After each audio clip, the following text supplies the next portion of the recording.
नमस्ते बच्चों। नमस्कार। कैसे हो? अच्छे हो ना?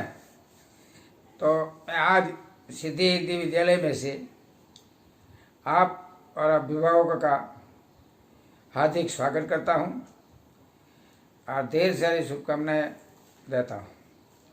आज मैं आपको एक नया मुद्दा सिखाने जा रहा हूं। बहुत ध्यान से करना, बहुत इम्पोर्टेंट प्रश्न है कि जीवन निर्वाह,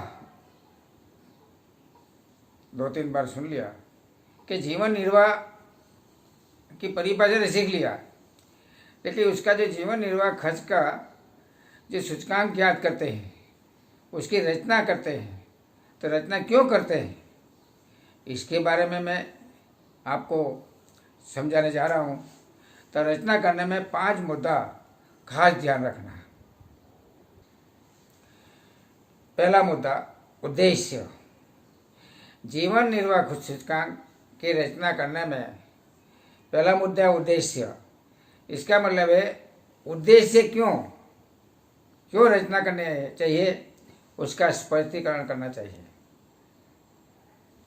समाज के जिस वर्ग के लोगों को जीवन निर्वाह सूचकांक की रचना करनी हो, उस लोगों को निश्चित करना चाहिए, क्योंकि मजदूर वर्ग और धनिक वर्ग दोनों की आवक भिन्न भिन्न होती है। जैसे कि अनाज हो तो धनिक वर्ग में इसका प्रभाव, अनाज का जो मूल्य है इसका प्रभाव धनिक वर्ग में नहीं होगा, लेकिन मजदूर वर्ग में इसका प्रभाव ज़्यादा होगा। दूसरा पॉइंट है पारिवारिक अंदाजपत्र यानी बजट की विधि। जिस लोगों की पारिवारिक अंदाजपत्र बजट की विधि व जीवन निर्वाह सूचकांक तय करना हो, उस परिवारों को यादृच्छिक रूप से निर्देश लेकर जिस परिवार को निर्देश चयन किया गया है, उसका जीवन निर्वाह सूचकांक की रचना किया जाता है।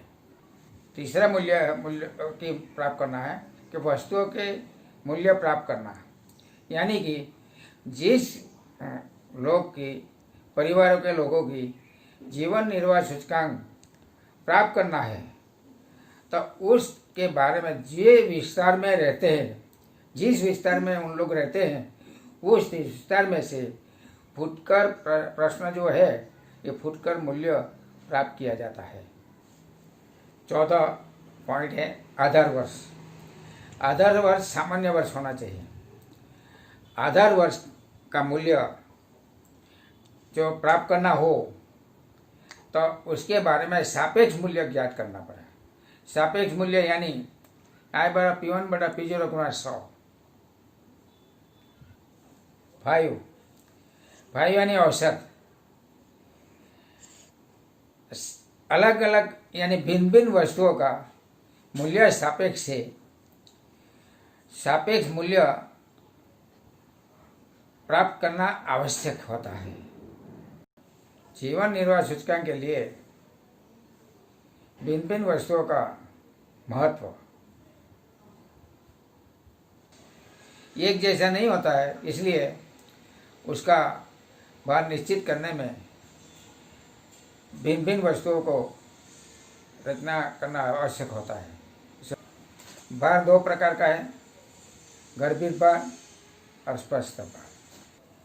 इस विधि में और 2 विधि है। स्पष्ट विधि का 2 प्रकार है, कुल खर्च की विधि और पारिवारिक अंदाजपत्र की विधि। कुल खर्च की विधि का सूत्र है I/σP1Q0/σP0Q0 × 100। दूसरी है पारिवारिक अंदाजपत्र विधि I/P1Q0/σP0Q0 × 100। पहले मैंने आपको बताया कुल खर्च की विधि में कि I/σP1Q1/σP0Q0 × 100, और इसका है P1Q0/σP0 × 100। ये दोनों का सूत्र याद रखना।